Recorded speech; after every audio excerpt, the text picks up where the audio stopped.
So we would like to begin by acknowledging that for our kids, parents and teams live, work, and meet and act in communities that exist on land that has been taken from many Indigenous peoples across Turtle Island, whether through unfulfilled treaties or outright occupation of unceded territory. So acknowledging that Indigenous, First Nations, Métis, and Inuit are the original stewards of the lands and life forms that For Our Kids works to protect. We aim to learn from them and to be better allies in what we do. I'm personally joining from the traditional territory of the Coast Salish peoples, specifically the shared unceded traditional territories of the Squamish and Tsleil-Waututh nations. And I am grateful beyond words for the opportunity to live and learn on this traditional territory, whose beauty, natural beauty, fills me daily with wonder and hope. And also so grateful for the work that these First Nations continue to do on this land. I know they have some wonderful projects ongoing, like restoring eelgrass. And so we continue to be grateful for all they do to help care for this land. So now just a little bit about For Our Kids. So thank you for joining this session. And for those of you that are new to For Our Kids is a national organization. It's a network of parents and grandparents across Canada who are connecting to create a better world for our kids and grandkids.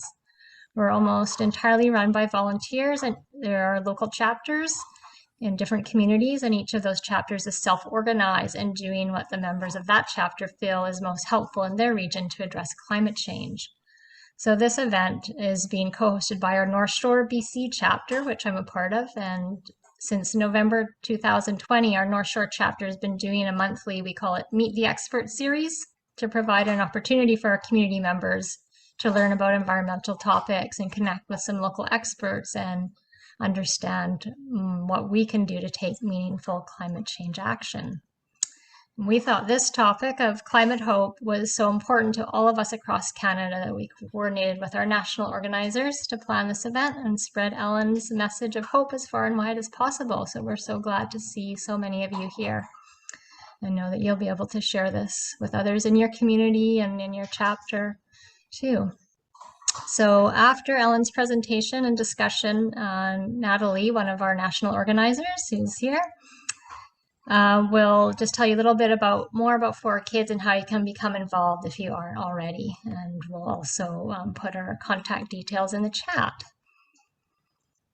So just a little bit about format now. So we're going to introduce Ellen, and she's going to tell us about why hope matters. And then after that, we'll open it up for questions and comments from all of you. So we'll be keeping an eye on the chat for your questions. And if you can put those there, and we'll bring them forward as best we can after Ellen's shared her insights with us. And at that time, you can also, if you want, turn your microphone on, raise your hand, use the raise hand function, and you can also share your questions that way. So after all that housekeeping, I'm really thrilled now to finally introduce our speaker, Dr. Ellen Kelsey. And Ellen is an author, a scholar, and a passionate leader in the evidence-based hope and climate change solutions movement. She has several full of wonder, ecology-inspired picture books for children, which I shared with my 12-year-old and 15-year-old this summer and really enjoyed. I still love picture books. And I also highly recommend her newest book for adults that was published in 2020. It's Hope Matters: Why Changing the Way We Think is Critical for Solving the Environmental Crisis. And we will be doing a draw for some of these books after Ellen's presentation, so stay tuned for that. And to highlight only a few of Ellen's many contributions, past and future, and hopefully you had a chance to read her bio when you registered for this event. She's made many contributions to the hope and climate change movement, including in 2014, she created #OceanOptimism, a Twitter campaign to crowdsource marine conservation solutions, which has reached more than 100 million shares. And in May 2021, she launched the Existential Toolkit for Climate Justice Educators website, which showcases an extensive collection of climate change communication resources. which I think could be useful to us for our kids. So I recommend checking that out. And I think we could put the link for that in the chat. I'll try to do that shortly. And in 2022, she will be taking up a Cone Foundation Fellowship to work with climate science researchers, the Climate and Environmental Communication Science Association, and children's book writers in Finland on the Developing Climate Change Communication with Emotional Awareness project. And I look forward to hearing more about that project. So I had the opportunity to participate in a Climate Hope workshop with Ellen offered through our local library, and it was incredibly inspiring, and I really wanted to share her message with all of you. And I think what makes For Our Kids so powerful and is giving me a sense of purpose and hope and is this sense of community with For Our Kids. And so I think Ellen's message really resonates with what we're doing here and can give us some further inspiration to keep on going. So with that, I really appreciate you, Ellen, taking the time to share your time and insights with us. I'm really excited to hear you, and I'll let you take it from here. Oh, that's beautiful, Julia. Thank you very much. And thanks, everyone. I know it's a big deal to step away from your kids on a Saturday afternoon or Saturday early evening. So I really appreciate you spending your non-renewable life moments with us together like this. I'm just going to share my screen now. And what I'd love to do is to invite you to, I'd sort of like to lay out really an argument around hope and how we engage our kids. And then I'd really love to open it up for a conversation and questions. So that's really the format, as Julia said. I'd like to start, of course, by acknowledging that I, with respect, the Lekwungen peoples on whose traditional territory I have the real pleasure of living, in the Songhees, Esquimalt, and the Sonic peoples whose historic relationships continue to this day on this land. Like Julia, I feel very fortunate to be in this place. I just want to make sure, is my screen showing okay for everybody? That's great. So I think what's critical about this question is supporting kids in this time of eco-anxiety and climate doom. And that's what I really wanted to touch on with you. There's been a real mounting number of studies in recent time showing the sort of psychological impact of climate doom on children. And so we just saw here, you'll notice everything is time-stamped. So in September 2021, a very large study showing 3 and 4 young people, and this is a global study, feeling frightened about the future.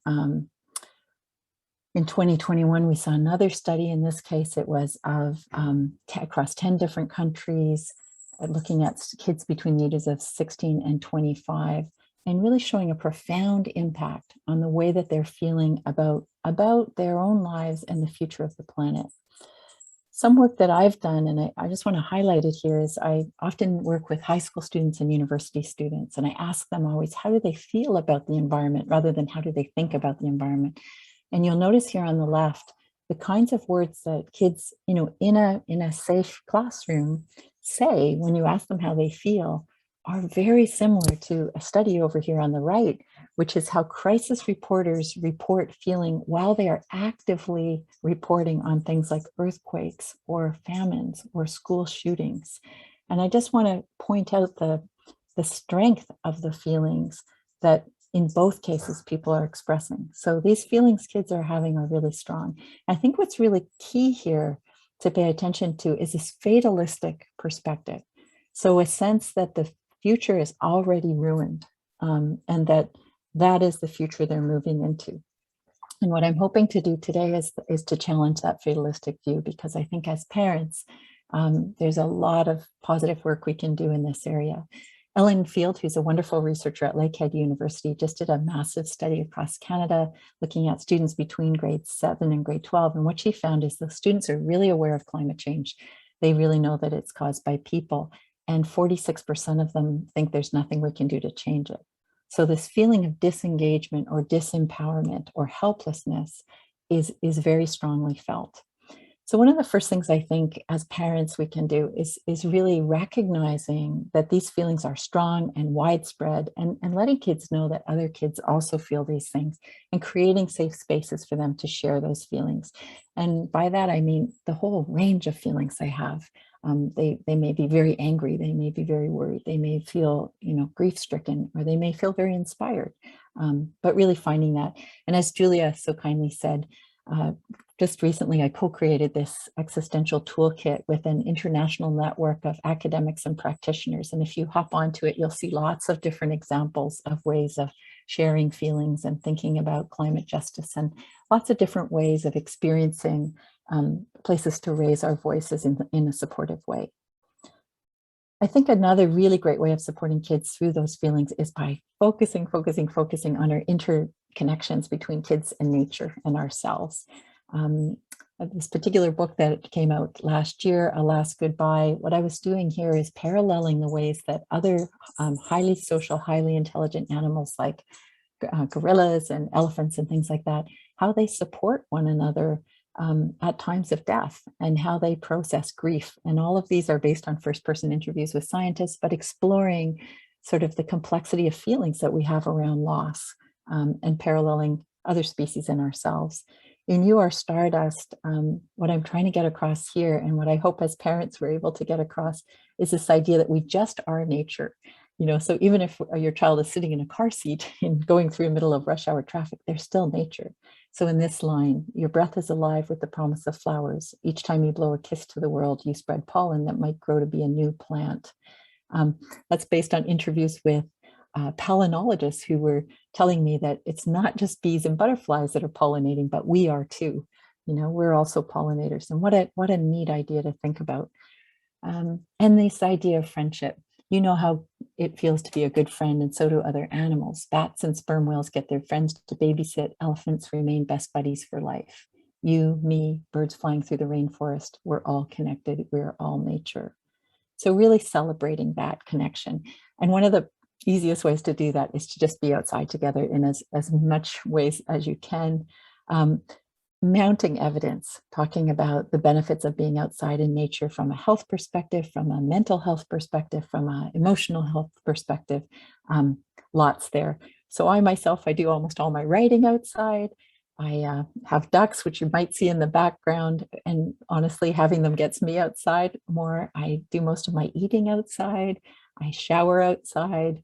I sleep outside, which is, I'm in my bedroom right now speaking to you. And sometimes when I'm traveling, I also sleep outside.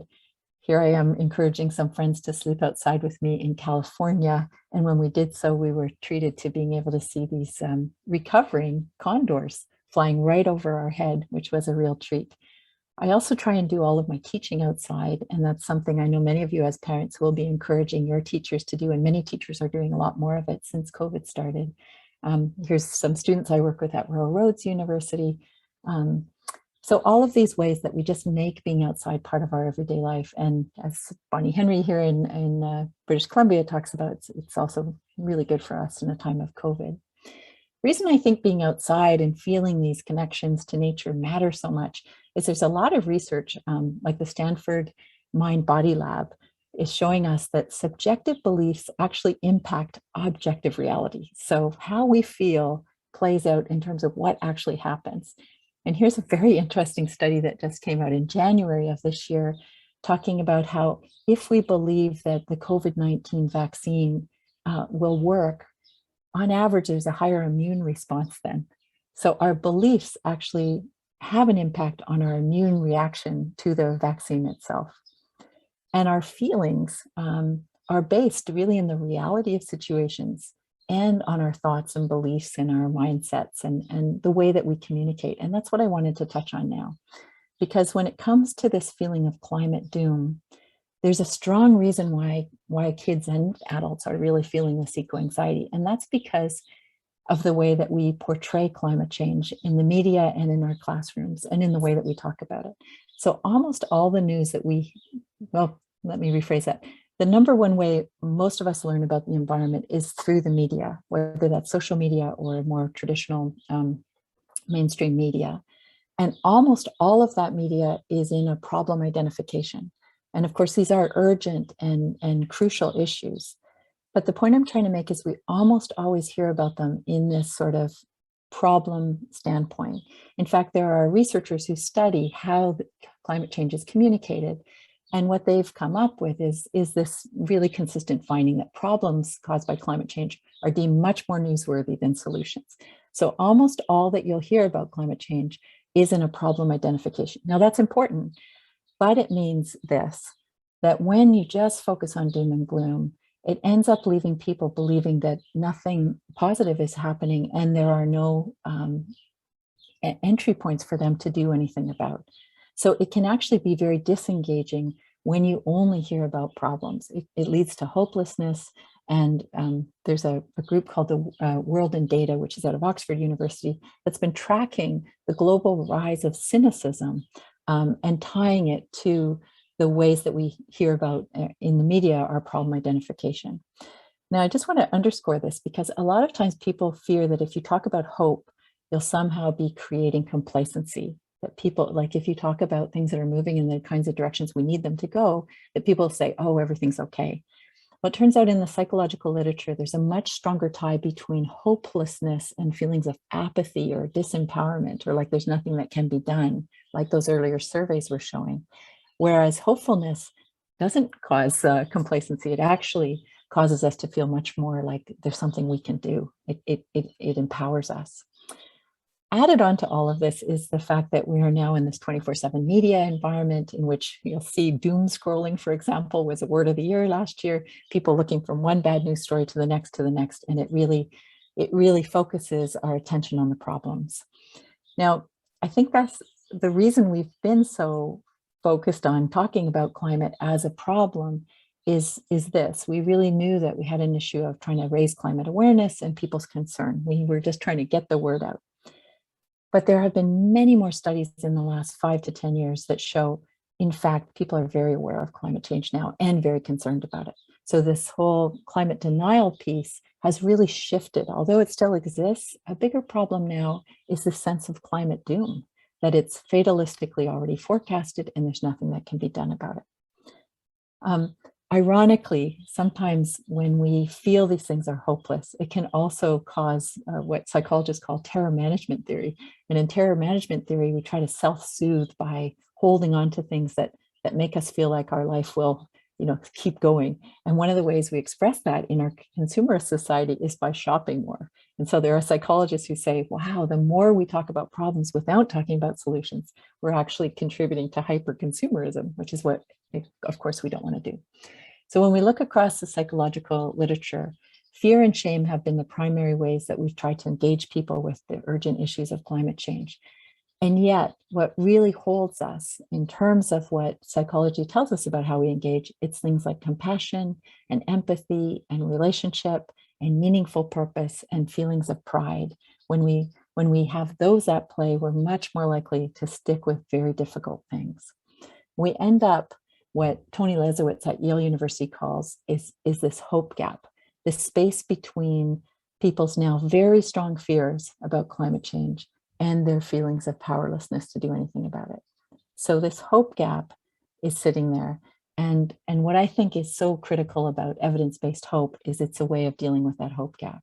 And what I mean by that is facing the realities of the situation, absolutely looking at the crucial priority of climate change, and accepting this non-fatalistic idea, this idea that we don't know what's going to happen.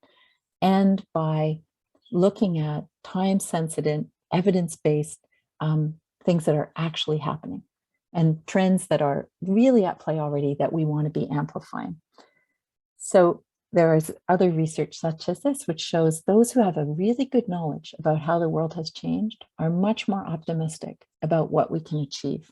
And that's true for adults and for children.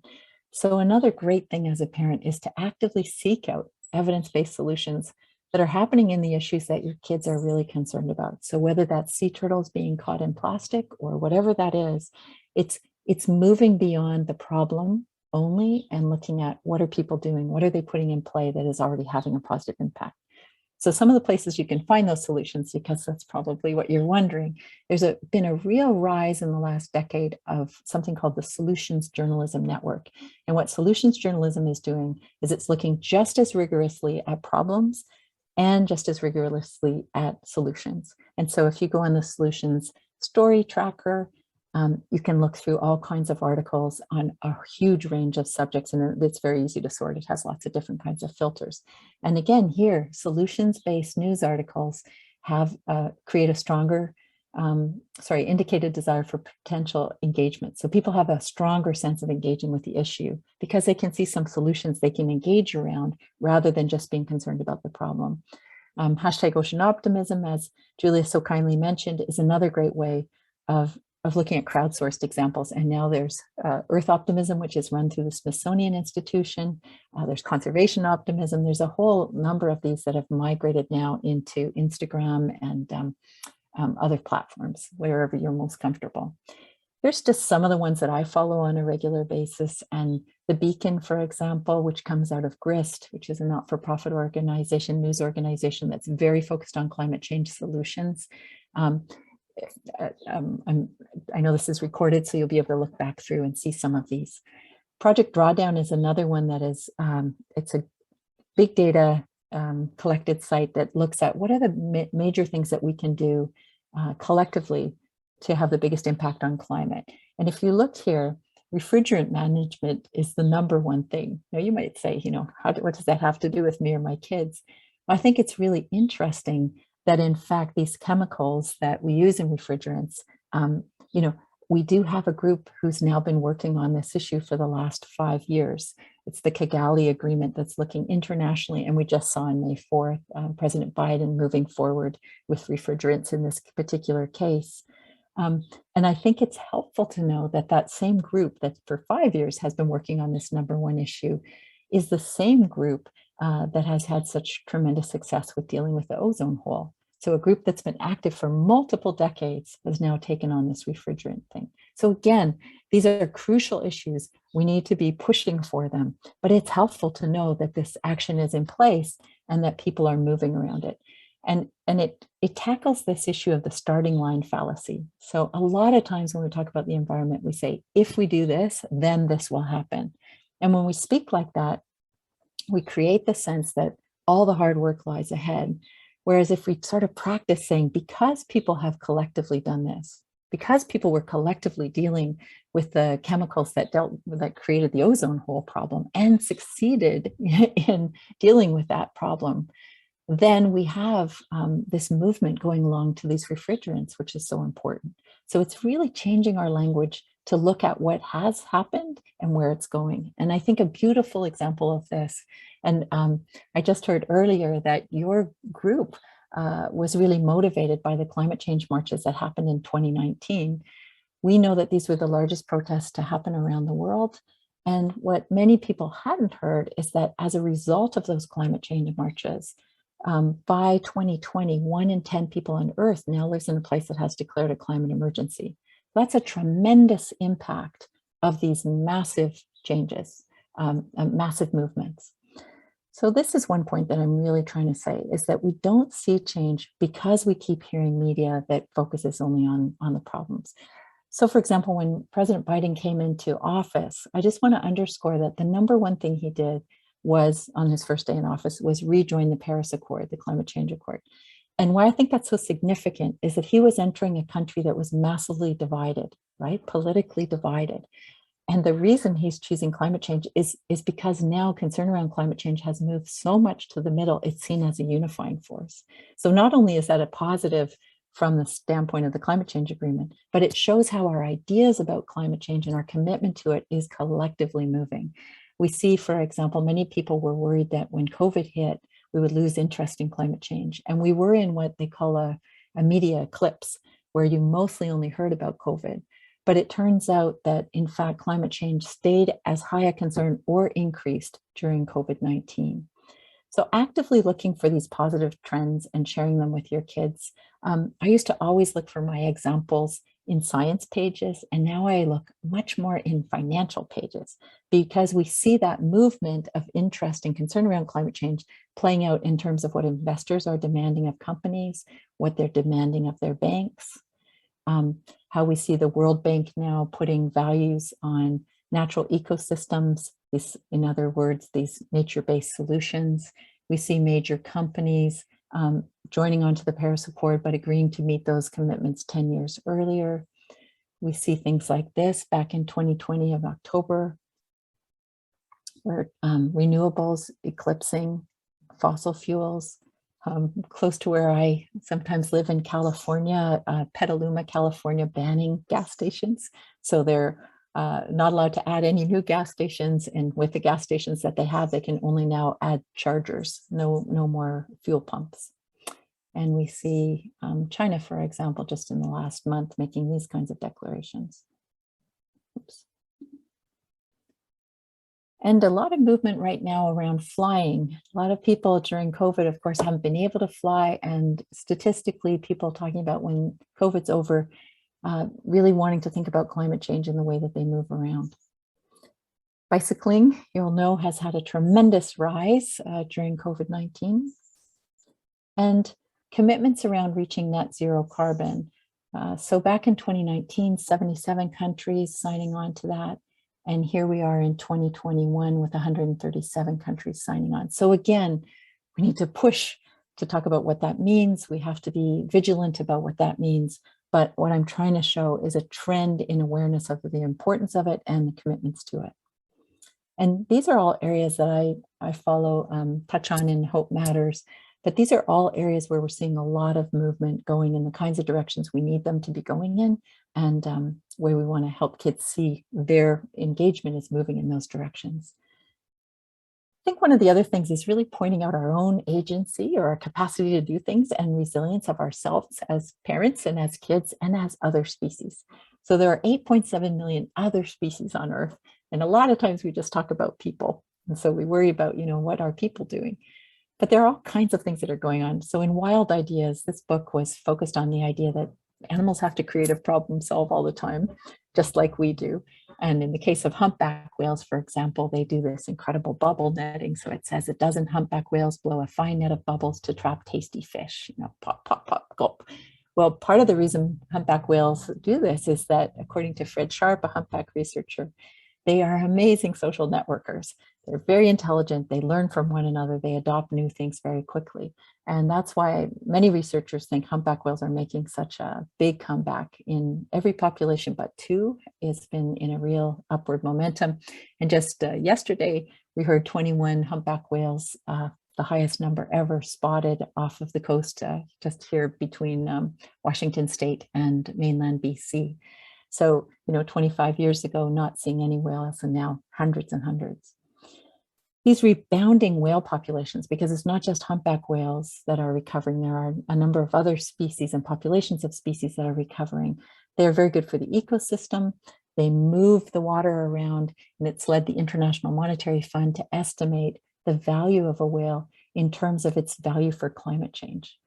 Because as the whales move water up to the surface, phytoplankton, which captures, takes carbon dioxide and turns it back into oxygen and captures that carbon for us, is going on with this momentum and movement.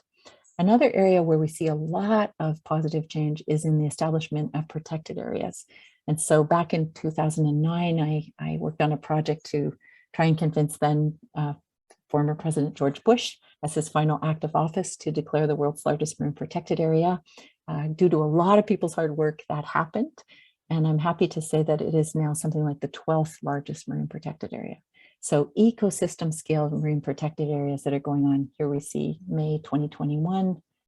And because these protected areas have been in place for over a decade now, we're able to see that by putting them into place, we actually have a big impact on fisheries. The amount has doubled in the last couple of years. And I just saw this in May of this year. The area of protected land on Earth has increased 7 times the size of India since 2010. So the same thing going on in land. And the big news now coming into the next climate meetings is this whole issue of recognizing biodiversity protection and the protection of and the impact on climate. So pushing for targets like 30% by 2030 on both land and in the ocean. And we have many countries doing that. And I think it's helpful for kids to know that when we do that, we do have a positive impact. So we mostly see graphs that are frightening graphs of things going in the wrong direction. And those are important for us to see. But it's also important to see when things are moving in the right direction so we can amplify those things. And here's another beautiful example. Because we did something, this is now happening. So because reforestation was going on in South Korea in 1950, forests now cover 2/3 of that land.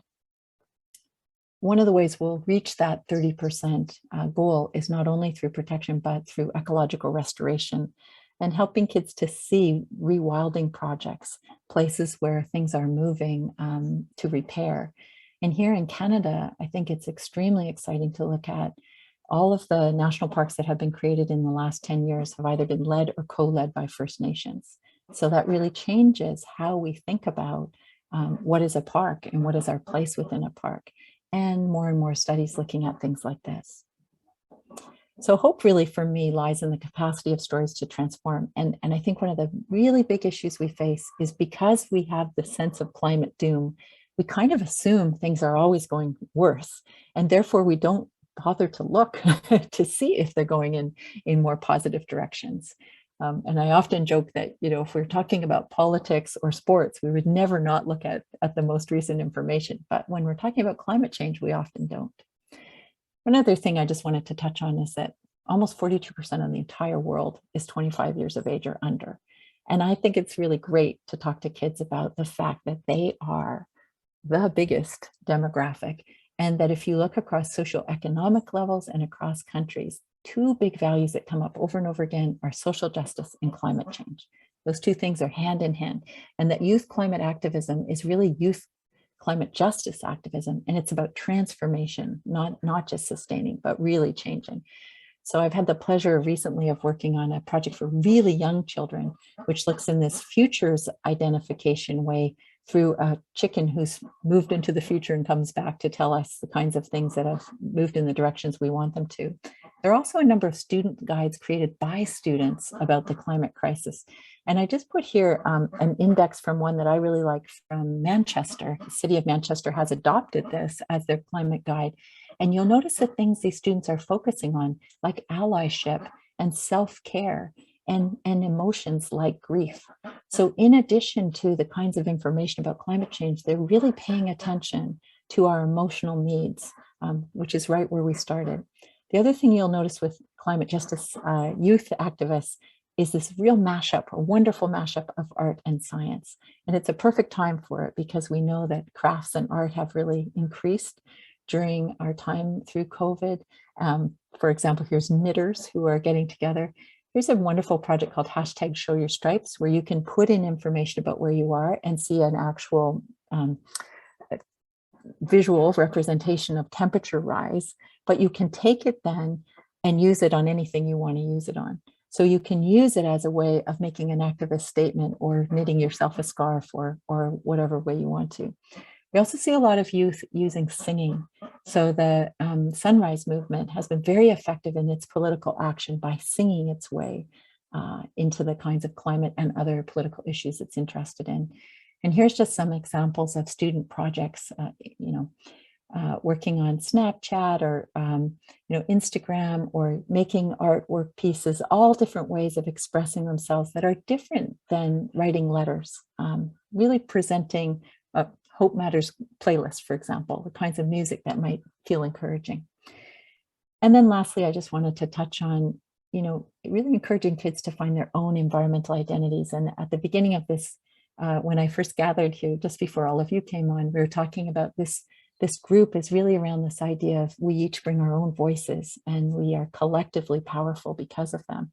And it's been exciting for me to watch the environmental movement, which has been traditionally very white, middle class kind of movement, really recognizing its intersectional identities. And so I've been, for example, following the Intersectional Environmentalist Council, which is a group of really interesting social influencers of all different identities, self-declared identities, that I think kids are very interested in recognizing who's speaking to me, who seems like me, who is talking about the kinds of things I'm interested in.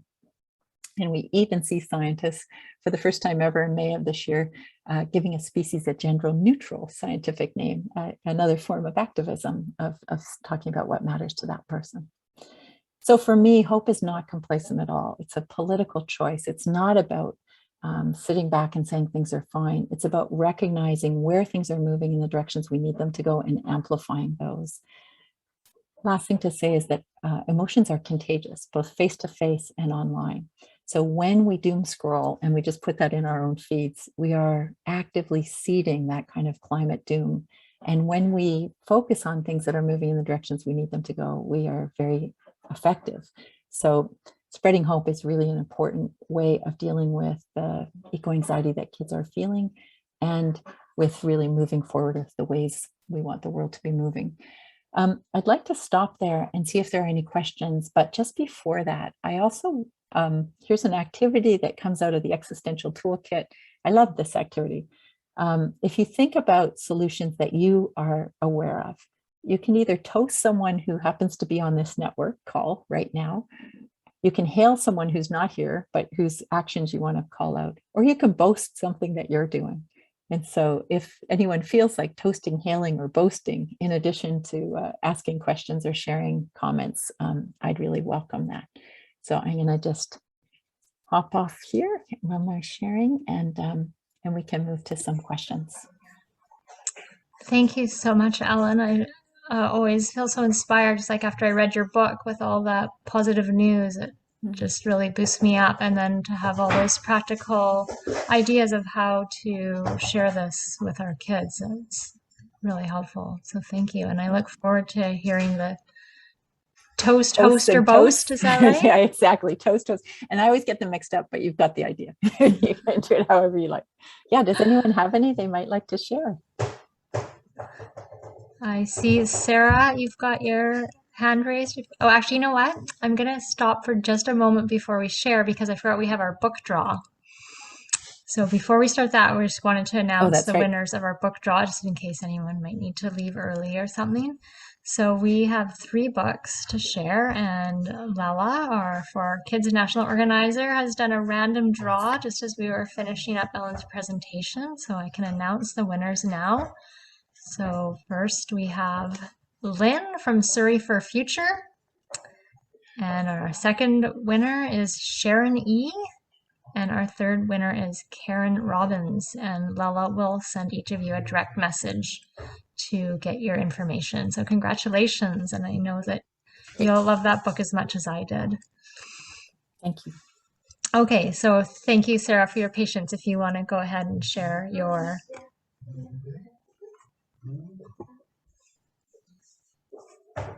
Sarah, you're welcome to unmute yourself if that's easier for you. Yeah.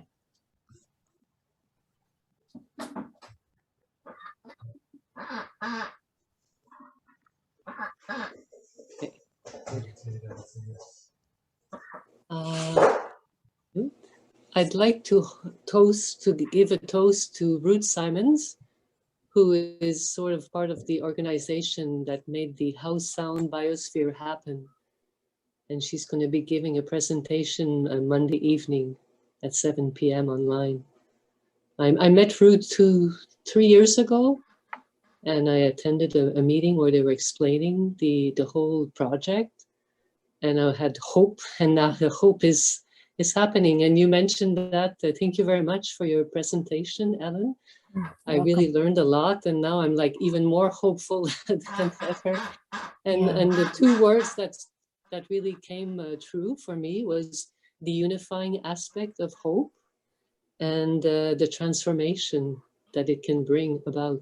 So thank you very, very much for your work, and I look forward to reading your book and following you and looking back at all the slides and learning more and more. And I want to also send the recording to my friends here on the Sunshine Coast who are activists.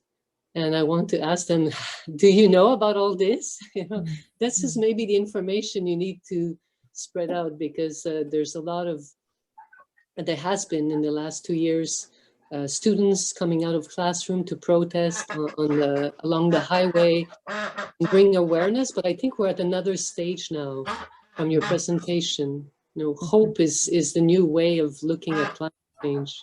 That's So great. thank Thank you. you very much. Yeah, And thanks for thank you your so much, thanks Sarah. for your toast too. That's lovely. I think your ducks sound like they might have some questions too back there. It's so fun hearing them. Yeah, they have things to say. For sure. I think next, Michael, you have something you'd like to share or a question?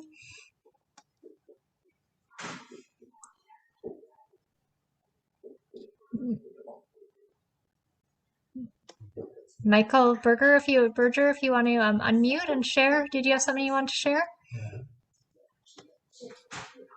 Okay, can you hear me? Yes. Yeah. Okay, three things. One, about 30 years ago, a friend of mine were talking about a project to do with videos called the Hope Diaries. So nothing really happened, but you're bringing us back into the future with your message of hope.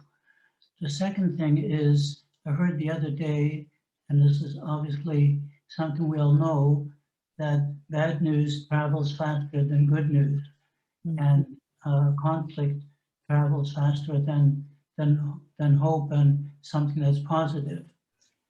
And the third thing is on the technology that I've studied for a number of years that help in renewable energy is large-scale energy storage. And I think this is one of the areas of hope.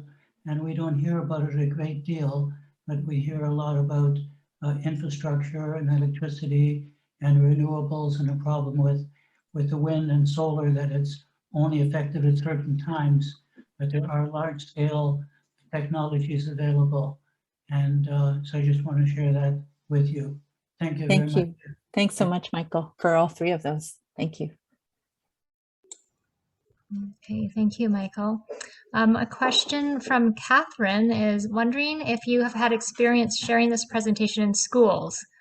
I'm wanting to bring this topic to my child's high school to help them be more proactive. And I also was curious about if you share this or there are other workshops or the like being shared with schools.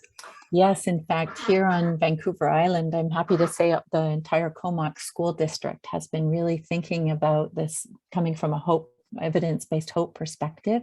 And we did a whole series of teacher workshops and student workshops, and we had a massive climate gathering for youth that was in a solutions orientation. So yeah, I'm really interested in that, and I think it's very important. And it's how I'm learning much more about what youth climate activists are thinking about, and the ways in which activism is being presented.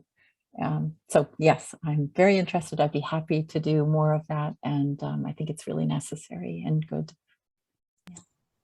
So if we are interested in sharing something like that within our school districts, would contacting you could put us in the right direction? Absolutely. Yeah. Wonderful. Thank you. Next on our list for sharing something is Catherine. Oh, wait, maybe I just shared your question. So next is Laurel. Laurel, you have a question you wanted to share? Or a boast or a toast or or a hail. Thank you, Lella, for putting that in. Yes. Okay, I think I just got unmuted. There we go. I couldn't do it myself. So I have can you see me? Yes. Okay, I can't see myself. It's weird. So I have a toast and a boast. And it's kind of broad, but just to mothers. I'm one of the organizers of Babies for Climate Action Vancouver, which great. is one of the many different groups that are part of the For Our Kids network. And for 2 years, I've been working with mothers, and it's the concept of hope is really interesting. Something I still haven't quite worked out how it works in relation to other things like stress and fear, because, well, you know, we often find people saying like to put a positive orientation. There's definitely some power in the negative, you know, the concerns. Like mothers are so driven to care for their children that even, you know, when they're filled with fear and concerns in a heat dome, they still have some kind of strange love-fueled hope, and they just move forward. They just keep moving forward. So I'm really thankful. I know a lot of the mothers I know, and also people who work with children and caregivers. I'm thankful for all of them and all that they do, that they just keep going and hoping, even when they feel hopeless. Yeah. Thank you. That's beautifully said. And I think it's interesting with emotions, both anger and hope are very activating emotions. And we often feel anger around injustice, and you're quite right. There's a wonderful researcher called Lisa Kretz, and what they are talking about is these outlaw emotions, the importance of the emotions that we think we're not supposed to share publicly, but in fact are very much a part of what drives us. And so, yes, hope sits right along. Hope is there, I believe, really to help us see the kinds of achievements we are making, to help us keep going. And yet that anger is and others are such important things too. So thank you for raising that. Thank you. And Yahoo to mothers for sure. Yeah. Yeah. Thank you. A definite hail and toast to all the mothers. Next, we have Flora. Flora's next on the list if you have something you wanted to share. Yeah, well, I've just come after Laurel because I really wanted to host Laurel as the co-founder of Babies for Climate Action. And I work with infants at the Mount Pleasant Family Place. So it's been a real calling of mine to support parents. And Ellen, I just really appreciate that sense of providing hope, because I think like Laurel with, parents with infants and young children, the most important thing is that they feel they can provide a sense of safety and security for their families. And I think I also am on the streets with Extinction Rebellion, and we're kind of doom and gloom, but get out in the streets and fight back anyway. Yeah. And I think so we need to get the hope in there to say, yes, things are happening and things are being done. Also, things are really bad. And so, just to raise awareness and to activate people is so important. Yeah. So yeah, thank you to Laurel, and thank you, Ellen, for all of this. Thanks. You're welcome. Thank you. Thank you, Flora. And I know that I have a lot of appreciation for all of our organizers of our national group and our local groups too. And next, Marcia, if you'd like to share something.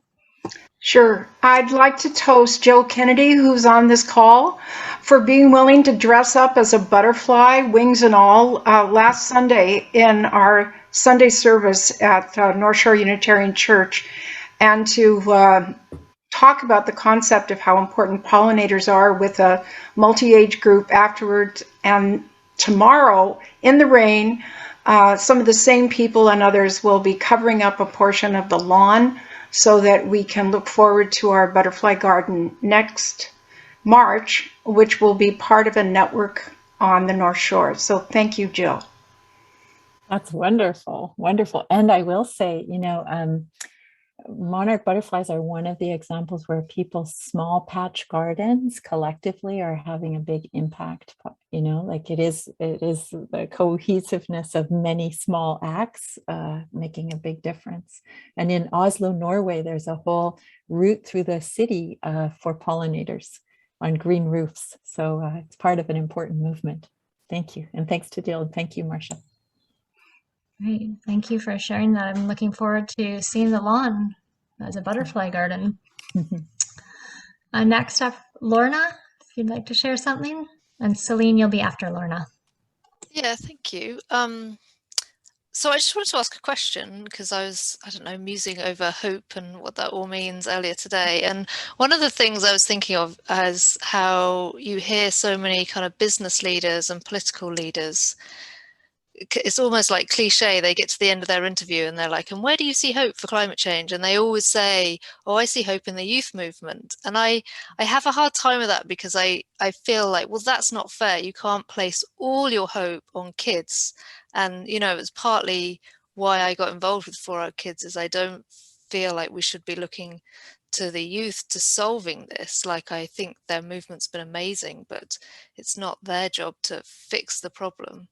And then, you know, the pressure of that causes them obviously a lot of anxiety. So I don't know, I'd just be interested to hear your thoughts on, you know, the problems of where you allocate your hope and how that can sometimes lead to anxiety just by where you sort of, where you place hope. Such an insightful, thoughtful question. Thank you, Lorna. And I think it is really interesting. There was just a New Scientist, which is it's the largest popular science-informed magazine on earth, and King's College, which is out of London, England. They just were doing a study on people's willingness to change their life on behalf of climate change. And what was really interesting in that study is that people in the 60 and over were just as willing as people who were 13 and younger, you know? And so this perception, which is often held by youth, that older people, you know, and that might include people 30 and up, you know, are not engaged, is actually a misperception. And I think you're quite right that really the answer is it's a multi-generational issue, and it requires multi-generational action. And we see both young leaders, like, you know, there's a coalition government running Finland now. Part of the reason I'm interested in going, young women who are working collectively to move that country in the directions it's going. And we see, you know, movement of different age people in other political settings. So I think that yes, this turn it over to the youth and leave them is irresponsible, in my opinion. It's about us collectively working. And I think it's helpful for youth to see. We certainly know for young children, one of the biggest things for making them feel less anxious is seeing that they are part of communities who are involved in issues they care about, and seeing people of multiple ages out doing the kinds of activities that they care about. So I really take your point, and I think it's something to be actively aware of, and seeing this false intergenerational divide and working to repair that. Mm-hmm. Thank you. You're welcome.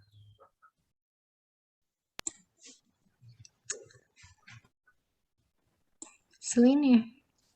Yes, sure. Hello. Hi. Thank you for this wonderful conversation. I have a toast and a boast. The toast is to everyone who really raises their voice, and it could be very little things, and just showing up differently, and just having the courage to be different, and having your friends, family, neighbors seeing that you do things differently.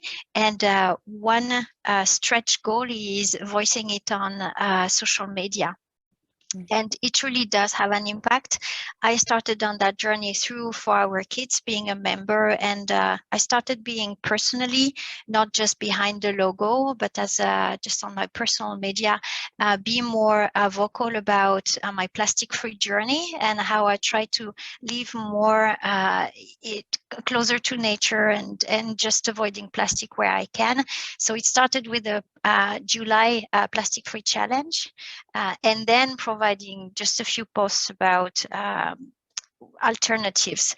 And honestly, sometimes it takes time, and sometimes it feels vulnerable, because you're opening your home, stuff that are close to you, that you use every day, to the world.